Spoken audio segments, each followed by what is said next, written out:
Historia de la filosofía, por Nicolás Abagnano, volumen 3, 34, parte sexta. La filosofía del romanticismo, capítulo 4, Schelling, 565, la filosofía positiva. Las investigaciones de 1809 interrumpen la actividad literaria de Schelling, quien desde esta fecha se encierra en un silencio desdeñoso, presenciando el triunfo de Hegel, que identificaba resueltamente la realidad y la razón, y desenvolvía sobre este fundamento todas las partes de un sistema rígidamente organizado y completo. Schelling rompió su silencio solo 3 años después de la muerte de Hegel, con una publicación ocasional con un breve prólogo a la introducción alemana de los fragmentos filosóficos de Cousin, de 1834. Pero ya en este escrito se descubre la nueva dirección de su filosofía, que él llamó positiva y que expuso en los cursos, dejados inéditos, dados en la Universidad de Berlín. Schelling no había llegado nunca a identificar lo real con lo racional.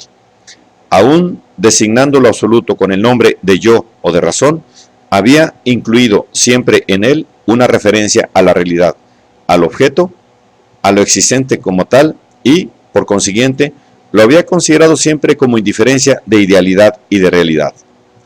La doctrina de Hegel le parece, pues, una caricatura, una exageración unilateral de su propio sistema. Hegel destruyó la distinción entre lo lógico y lo real.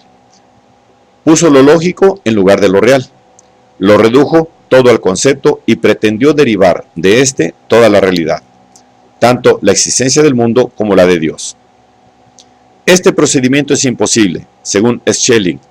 Se puede comenzar, cierto es, un sistema de filosofía con un principio puramente racional. Pero, del mismo modo que todas las formas que se llaman a priori expresan solo el lado negativo del conocimiento, sin el cual no es posible el conocimiento, y no el lado positivo por el cual nace, de aquí que su carácter de universalidad y de necesidad resulta ser solo un carácter negativo. Del mismo modo, aquel prius absoluto, que en su universalidad y necesidad es solo lo que no puede no concebirse, o sea, el ser en sí, no es sino el carácter universal negativo, sin lo cual nada existe, pero no es aquello por lo que cualquier cosa existe. Esta distinción entre las condiciones negativas, sin las que nada puede existir, y las condiciones positivas, por las que existe cualquier cosa en realidad, constituye el principio que anima los dos cursos de Schelling sobre filosofía de la mitología y sobre la filosofía de la revelación. Las condiciones negativas son las formas necesarias del ser y del pensamiento. Si el ser es, existe, no puede ser ni puede ser pensado, sino de tal o cual modo. Estas formas constituyen una necesidad del pensamiento y expresan aquello sin lo cual no se puede pensar. Conciernen al Quid-Sit, a la esencia de la realidad. En cambio, la condición positiva por la que el ser existe es la creación, la voluntad de Dios de revelarse. Y de esta voluntad completamente incondicional y libre depende el que en realidad exista cualquier cosa. Solo se refiere al Qua-Sit, la existencia. La identidad de pensamiento y ser vale solo en relación con la esencia, nunca en relación con la existencia. La filosofía negativa o racional llega a determinar las posibilidades o potencias del ser. Estas posibilidades son 3. La primera, puramente negativa, es el simple poder ser. La segunda, positiva, es el deber ser necesario. La tercera, que une las dos primeras, es el deber ser obligatorio. Schelling identifica estas 3 potencias respectivamente con la causa material, la causa eficiente y la causa final de Aristóteles. El principio que unifica estas 3 potencias es lo que Aristóteles llamó la sustancia o el fundamento, el qua quid erat esse. En el ámbito de la misma filosofía negativo-racional se sitúa, sin embargo, la distinción entre posibilidad y realidad, entre esencia y existencia. Y la realidad y la existencia son introducidas con la consideración de la razón activa autoconsciente, que Aristóteles llamó nous, y Fichte ha llamado yo. El yo, al principio, quiere ser semejante a Dios y competir con Dios, y de aquí nace el mito de Prometeo. Después se subordina al propio Dios, y ante él se reconoce como nada. En este reconocimiento, la filosofía racional alcanza su cima. En la autonegación del yo, se halla el límite constituido por una realidad auténtica, un Dios existente, real, personal, señor del ser y por encima del ser, o sea, su supramundo.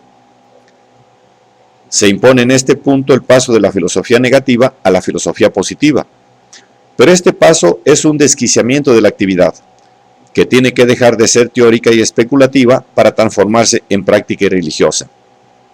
La filosofía positiva lleva a situarse en el terreno de una religión filosófica que tiene la misión de reconocer la religión real, que es la mitología y la revelada, que es la mitológica y la revelada.